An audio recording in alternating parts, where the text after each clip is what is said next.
곧 예배를 시작합니다. 우리 다 함께 묵상하시며 예배를 준비하겠습니다.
성도 여러분, 한 주간 잘 지내셨습니까? 오늘은 2025년 마지막 안식일입니다. 우리 며칠이 지나면은 2026년이 됩니다. 이 마지막 안식일을 보내며 자기 성찰의 시간을 가지며 예수님보다 더 귀한 것은 없습니다 라고 하는 제목으로 말씀을 나눕니다. 아마 연말이 되면 항상 우리가 많이 듣는 말이죠. 인벤토리 조사 또는 재고조사라는 말을 합니다. 우리말로 재고조사라고 알려져 있어서 팔다가 남은 물건을 의미하는 것 같은 뉘앙스이지만은 사실은 기업이나 또는 어떤 가게나 비즈니스에 판매나 생산을 위해서 지금 현재 보유하고 있는 아직 생산이 돼가지 않은 원자재, 그리고 지금 제품이 만들어지고 있는 반제품, 그 다음에 완전히 만들어졌지만 아직 다 판매되지 않은 완제품 등을 포함하는 그 자산 조사입니다. 인벤토리라고 하는 말의 어원은 발견하다, 찾아내다라고 하는 뜻으로 정확히 무엇이 있는지를 확인하는 행위에서 이 말은 유래가 되었습니다. 저희 조카가 카페를 운영하는데 매번 아주 철저하게 재고조사를 통해서 꼭 필요한 것이 소진되어서 빵이나 혹은 음료를 만들 수 없는 상태가 오지 않도록 조사하는 것을 제가 자주 보았습니다. 재고 종사를 해야 하는 이유들은 여러 가지가 있죠. 일반적으로 재고는 남아있는 물품 중에서 혹 너무 오래 두어서 또는 찾지 못해서 어디 구석에 두었다가 곰팡이가 핀다든지 유효기간이 지난 것은 다 찾아서 버리고 없어서는 안 될 것, 꼭 필요한 것들을 채우는 행위입니다. 그러나 더욱더 중요한 것은 이 수요와 공급의 원리에 따라서 물량들을 제때 이제 공급할 수 있도록, 또 사용할 수 있도록 비축을 하는 것뿐 아니라 특별한 절기나 또 특별한 계절에 여름이든 겨울이든 더 많은 공급이 필요한 물품들을 특별하게 관리하고 조사해서 앞으로 어떤 상황이 벌어질지 모르는 그 불확실성에 대비하는 행동입니다. 때로는 어떤 특정한 상품들이 계절에 따라서 또 세월에 따라 가치가 상승하거나 하락할 수 있기 때문에 그것을 잘 추론하여서 재고조사를 통해 미리 준비하는 것이기도 합니다. 팔다 남은 것을 조사한다는 의미보다 꼭 있어야 할 것에 대한 조사라고 할 수 있을 것입니다. 꼭 있어야 할 품목은 소진되어서 비어 있으면은 그게 뭐 소규모의 장사이든 대기업의 어떤 판매든 다 망하게 됩니다. 준비가 되지 않으니 물품을 만들어낼 수가 없는 것이죠. 오늘은 2025년 마지막 안식일, 며칠이 지나면은 26년 새해를 맞습니다. 매년 우리가 한 해를 마무리하면서 이런 시간을 가집니다. 내가 지난 한 해 동안 무엇이 넉넉하게 또 있어서 많이 나누었던가, 무엇이 부족하여서 내 삶을 참 힘들게 하였던가, 그것이 어떤 재물, 재정, 육체적인 어떤 그런 것들을 다 포함하지만은 건강도 있고요, 지혜도 있고, 지식도 있고, 또 영적인 신앙의 어떤 모습들도 마찬가지입니다. 근데 우리가 매일 우리의 일상생활을 사실은 확인합니다. 재고조사합니다. 인벤토리 조사를 해요. 냉장고를 열어보고, 뭐가 좀 이제 필요하겠구나. 오늘 저녁 혹은 내일 또는 며칠 뒤에 먹을 양식에 대하여서 조사를 하고 구입을 해줍니다. 은행 잔고를 확인하면서 내가 꼭 사야 할 것과 사지 않아도 될 것을 생각하며 확인하면서 살아가지요. 우리 그리스도인들에게 있어서는 이 영적인 재고조사, 그리스도인의 인벤토리 조사, 자기 성찰의 시간이 꼭 필요합니다. 25년을 보내고 이제 26년을 맞으면서 개인의 영적 재고조사의 시간을 갖는 그런 일은 참 의미 있는 일입니다. 모든 개인은 한 해를 돌아보며 자신의 삶과 또 신앙에 아주 유익했던 것과 또 손실을 했던 일들을 생각하며 새해 결심을 새롭게 하는 일은 누구나 다 필요합니다.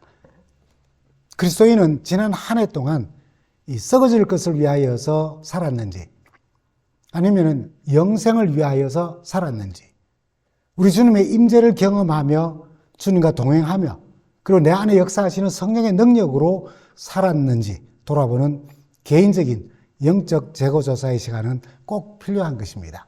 자기 성찰의 시간은 사실 매일 매 순간 필요합니다. 영적으로 최고였던 순간을 우리가 맞을 수도 있고 영적으로 최악의 순간도 우리는 맞을 수 있습니다. 근데 그것이 자기 성찰을 하지 않으면은 알아보기 힘들게 됩니다. 나의 인격과 품성을 살피면서 허락하신 성령의 열매가 내 삶에 얼마나 풍성하게 열렸는지 그래서 그 열매들을 이 공동체 안에 또 다른 어떤 이웃들과 내 가족들과 함께 많이 나누며 얼마나 행복하고 기쁜 시간을 지냈는지를 한번 성찰해 보아야 하는 것입니다. 그래서 이러한 영적 재고조사, 자기 성찰을 통해 새해를 맞으면서 앞으로 또 다가오는 한 해 동안 나의 인격이나 품성에 이 한 해를 살아가며 무엇이 부족하며 또 무엇이 정말 절실하게 나에게 필요한지를 살피면서 어떻게 살지를 계획하는 시간은 우리 그리스도인들에게 특별히 필요한 시간입니다. 말씀드린 것처럼 비즈니스에 있어서 수요와 공급의 원리에 따라서 물량들을 제때 사용하도록 비축하는 것처럼 또는 어떤 특별한 절기나 어떤 계절에 더 많이 필요한 어떤 것들을 생각하고 그 온전한 제품을 만들기 위해서 그 재료들을 미리 준비하는 것처럼 우리가 영적인 삶에 있어서도 앞으로 어떤 상황이 벌어질지 모르는 그러나 과거의 경험을 통하여서 이런 일들이 올해도 일어날 수 있는데 그럴 때 내가 신앙적으로 준비되지 않다면 믿음이 떨어질 수도 있다라고 하는 어떤 사건들, 그 어떤 일이 벌어질 줄 모르는 그 불확실성에 대비하는 것처럼 영적인 삶에 우리 신앙에 앞으로 닥쳐올 어려움을 생각하면서 그것을 대비하며 영적으로 어떻게 준비하고 또 살아가야 할지를 성찰하고 조사하고 준비하는 시간이 우리에겐 필요한 겁니다. 예수님의 비유 가운데 한 인물을 통해서 영적인 재고조사, 자기 성찰에 대하여서 아주 우리에게 큰 교훈을 주는 비유의 인물이 있습니다. 그는 최악의 상태에서 재고조사를 했어요. 자기 성찰을 했습니다. 그리고는 그 자기 성찰이 자기 자신에게 깨달음을 주었기에 그 깨달음을 통하여 그냥 주저앉아 있지 않고 그 깨달음으로 발걸음을 옮겼어요. 행동을 옮겼어요. 실천을 하였습니다. 그래서 그의 삶의 변화를 가져왔죠. 우리의 인생에 혹은 신앙생활에 막 바닥이 나서는 절대로 안 되는 항상 풍성하게 준비되어 있어야 할 정말 중요한 것이 무엇인지를 우리는 항상 조사하고 성찰해야 되는데 비유처럼 아주 최악의 상태에서도 우리는 할 수 있다는 것입니다. 무슨 이야기일 것 같아요? 돼지우리 안에서 자기 성찰을 이룬 탕자의 이야기입니다. 누가복음 15장에는 아주 큰 대조의 장면들이 묘사됩니다. 탕자가 돼지우리에서 지내는 비참한 삶과 아버지 집의 종들조차 누리는 양식이 풍족한 넉넉한 평안입니다. 탕자가 돼지우리에서 돼지나 먹는 쥐엄 열매로 배를 채우고자 하였지만 주는 자가 없어서 돼지우리 안에서도 굶주리고 있는 한 인간의 모습을 보여주지만 빈털터리로 돌아왔음에도 불구하고 그래서 빌어먹어야 할 판임에도 살찐 송아지를 잡고 잔치를 벌이고 기뻐하고 즐기는 아버지 집에 아주 영광스럽고 복된 삶이 대조됩니다. 돼지우리 안이라고 하는 가장 암울한 삶과 반대로 아버지 집으로 돌아왔을 때는 아들로 회복되고 잔치가 열리는 그 영광스러운 모습이 대조되고 있는 거죠. 그러나 이 두 공간, 돼지우리와 아버지 집, 두 삶, 돼지를 치는 삶에서 아들로서의 삶, 두 시간 사이에는 집을 떠났던 시간과 돌아왔던 그 시간 사이에는 탕자에게 꼭 필요한 시간이 있었습니다. 그것은 바로 자신의 삶에 사라지고 있는, 잊어버린 아버지의 사랑에 대한 재고조사, 자기 성찰의 시간이었어요. 누가복음 15장 17절에는 이렇게 말하죠.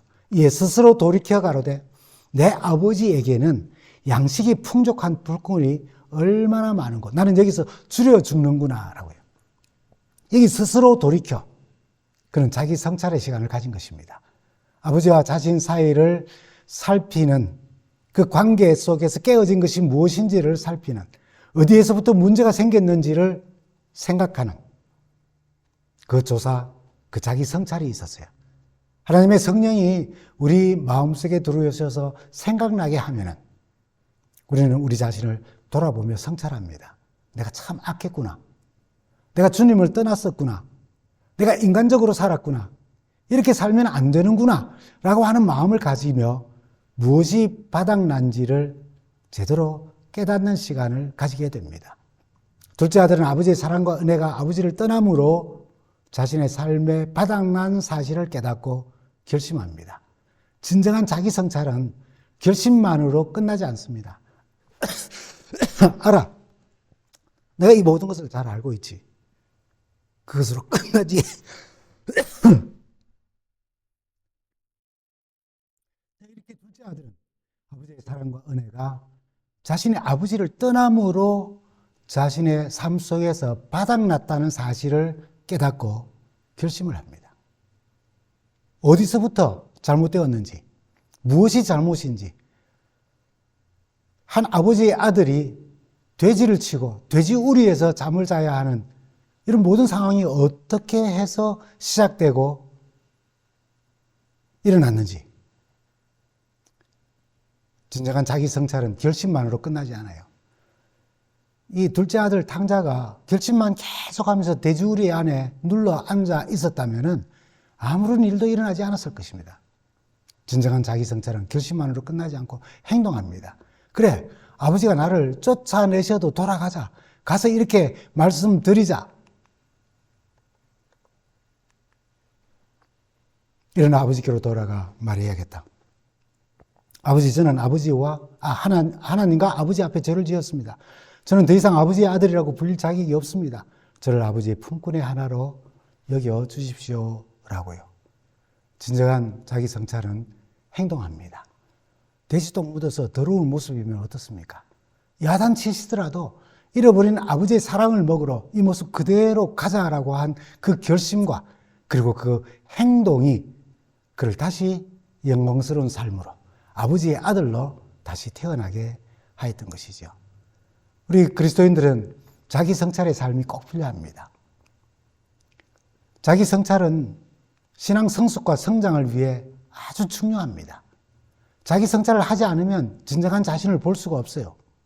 때로는 괴롭지만 역설적으로 그리스도인의 자기 성찰은 아주 가치 있고 또한 축복되는 시간입니다.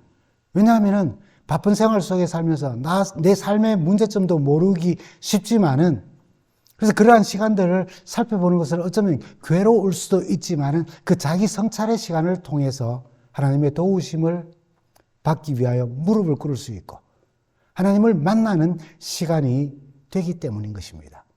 시편 139편 23절에서 24절에 다윗은 우리에게 이렇게 말합니다. 하나님, 나를 샅샅이 살펴보시고 내 마음을 알아주십시오. 나를 철저히 시험해 보시고 내가 걱정하는 바를 알아주십시오. 내가 나쁜 길을 가지는 않는지 나를 살펴보시고 영원한 길로 나를 인도하여 주십시오. 혼자 스스로가 아닌 하나님의 눈에 자신을 샅샅이 살펴달라고 부탁하는 겁니다. 내 눈으로 나를 보는 것이 아니라 내 감정과 내 기분에 의해서 나를 평가하는 것이 아니라 다른 사람과 비교해서 난 저 사람보다는 좀 낫지라고 하는 그런 의미에 살펴보는 것이 아니라 하나님의 눈으로 나를 살펴봐 주십시오.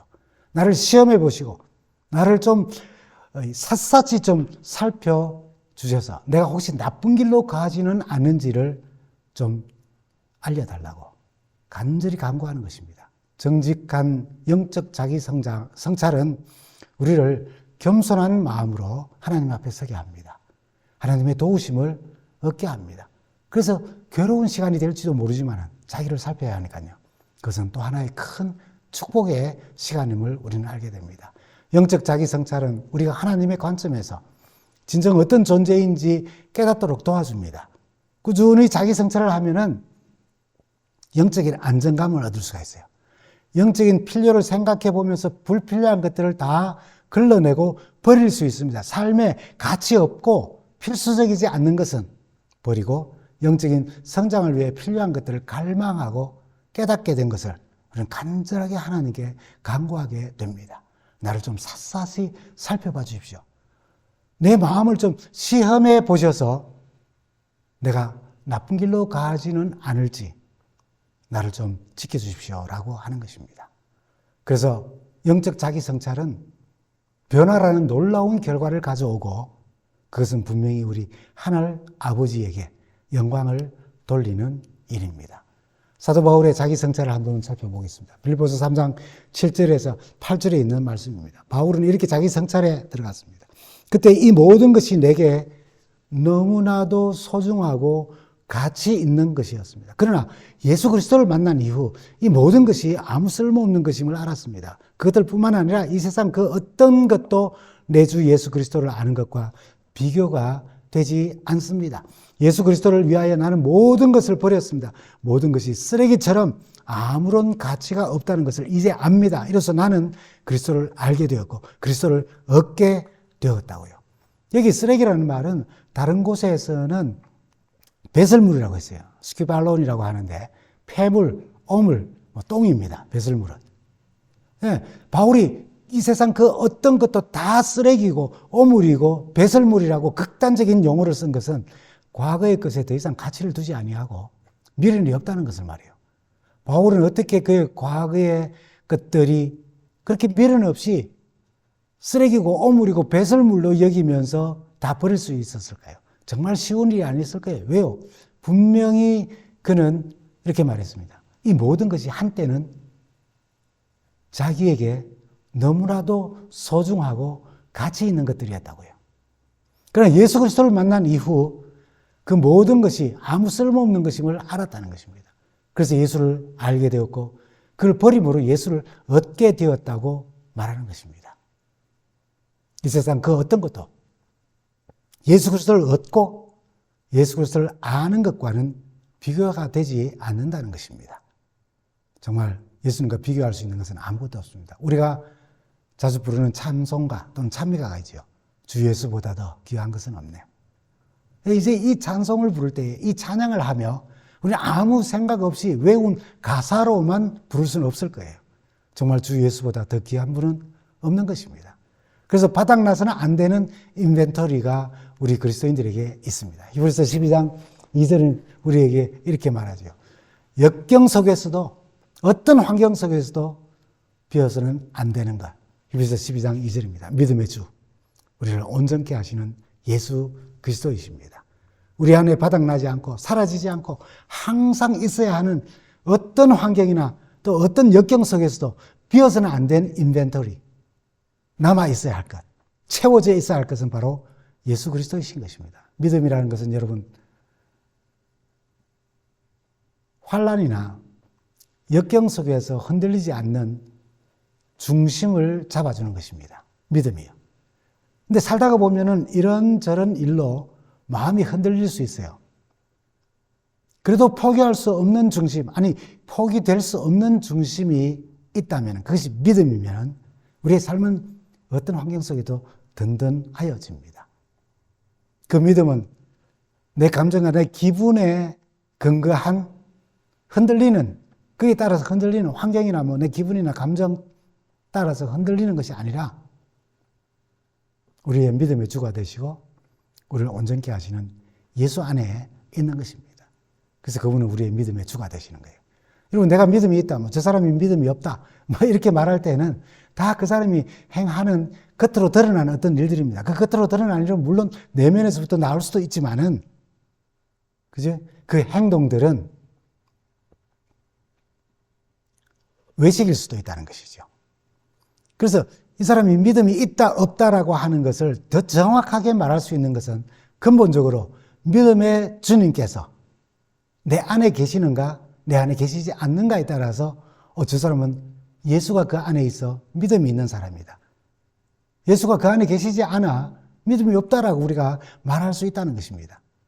믿음의 주께서 우리 안에 계시다는 사실을 알지 못했기에 여러분 우리가 얼마나 많은 순간들과 시간들과 일들 속에서 예수님이 우리의 생각과 행위의 중심이 되지 못한 그런 일들이 얼마나 많이 일어났었습니까? 내 의지로 행하던 일은 결국 지쳐요.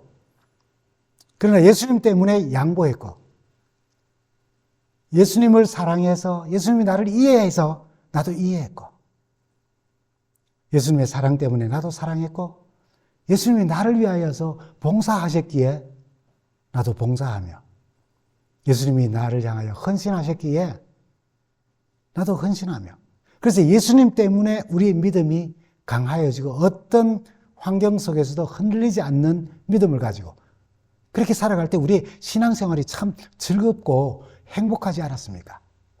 그래서 사도 바울은 고린도서 13장 5절에 아주 강한 어조로 우리에게 이렇게 말씀합니다. 너희는 믿음 안에 있는가? 너희 자신을 시험하고 너희 자신을 확증하라. 예수 그리스도께서 너희 안에 계신 줄 너희가 스스로 알지 못하느냐? 그렇지 않으면 너희는 버림받은 자들이라고요.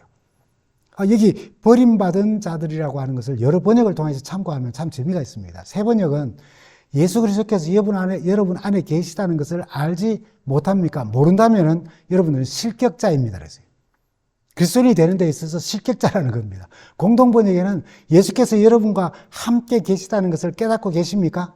만일 그것을 깨닫지 못하면은 여러분은 그리스도인으로서 낙제한 사람입니다. 라고 말합니다. 현대어는 여러분은 그리스도의 임재를 경험하며 여러분 속에 역사하시는 그분의 능력을 더욱더 실감하며 살고 있습니까?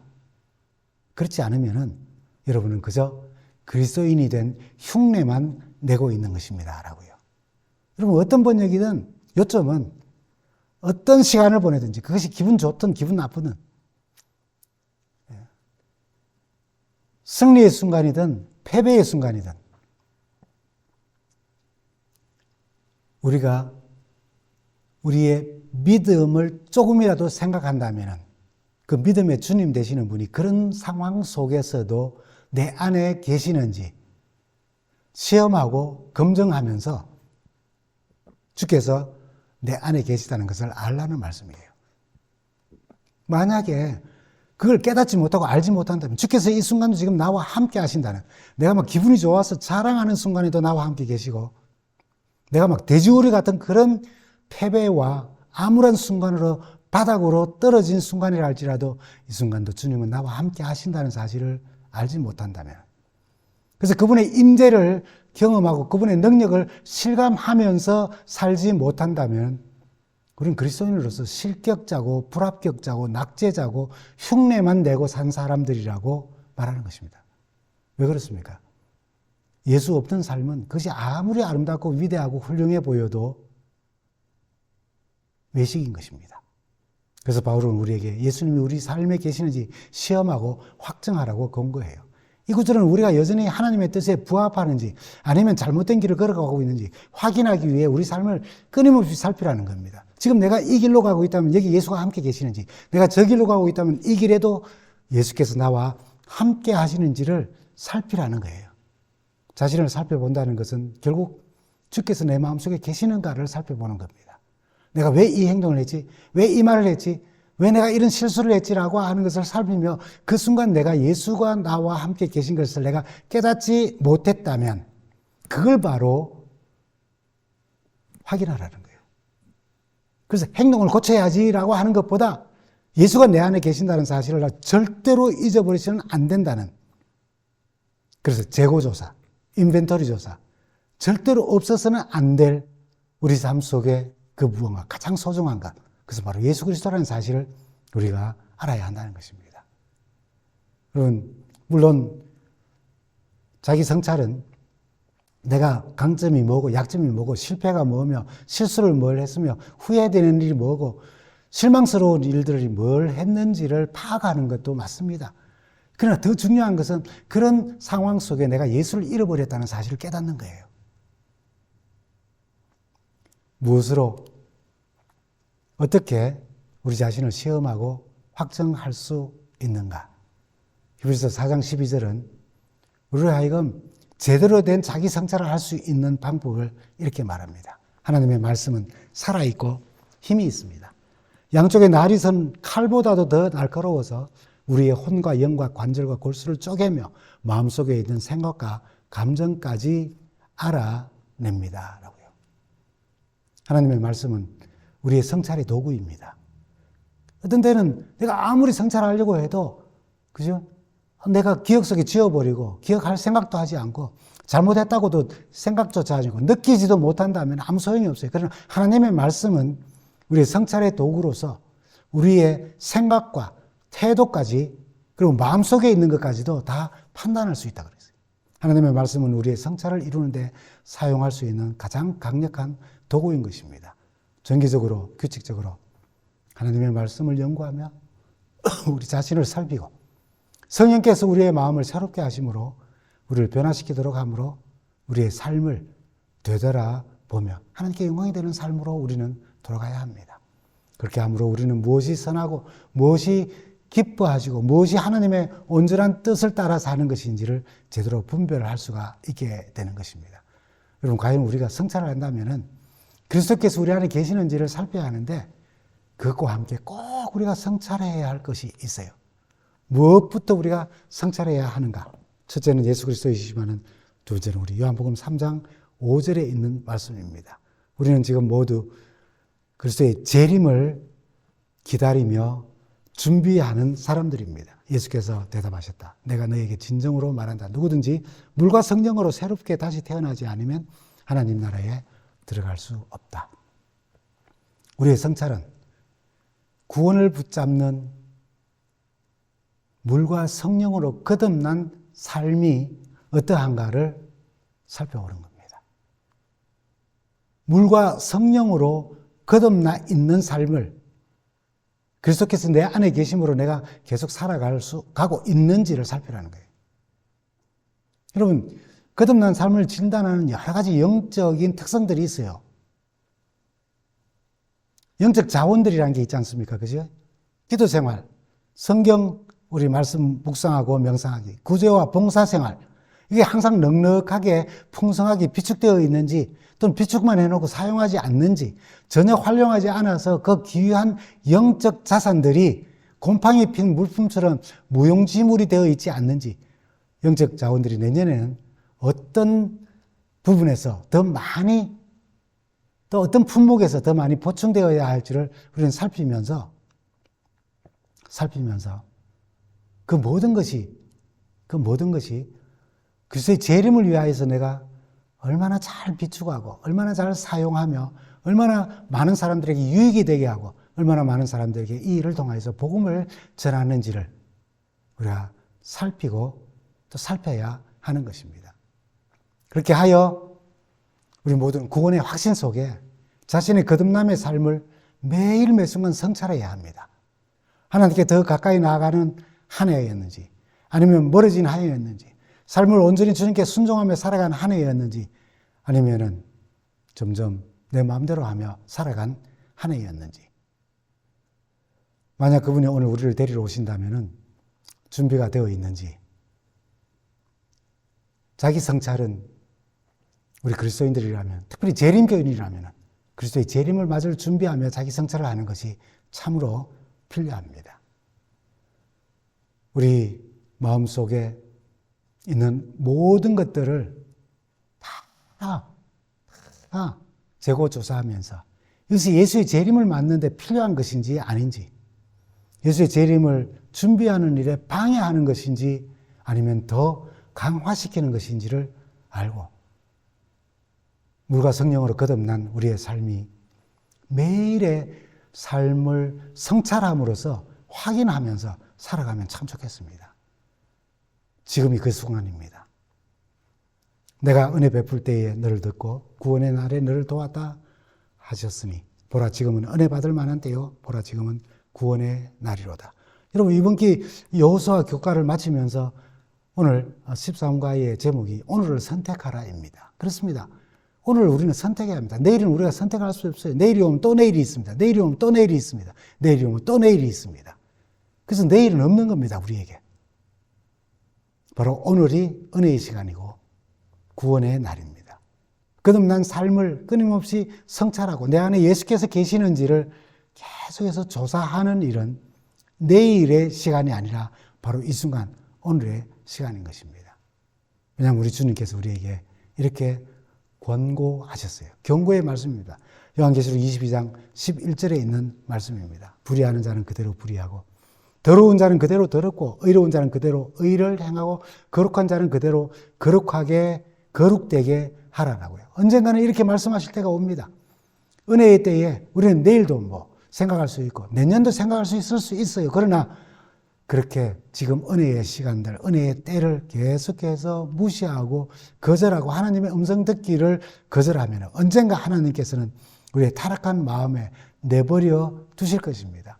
오늘 우리에게 주어진 은혜의 시간을 현명하게 활용하면서 자기 성찰을 통해서 거듭남의 삶을 돌아보고 내 안에 예수가 계신지를 매번 매 순간 살피면서 더욱더 주님께 가까이 나가면서 곧 다시 오시는 우리 주님을 뵙게 되기를 간절히 바랍니다. 감사합니다.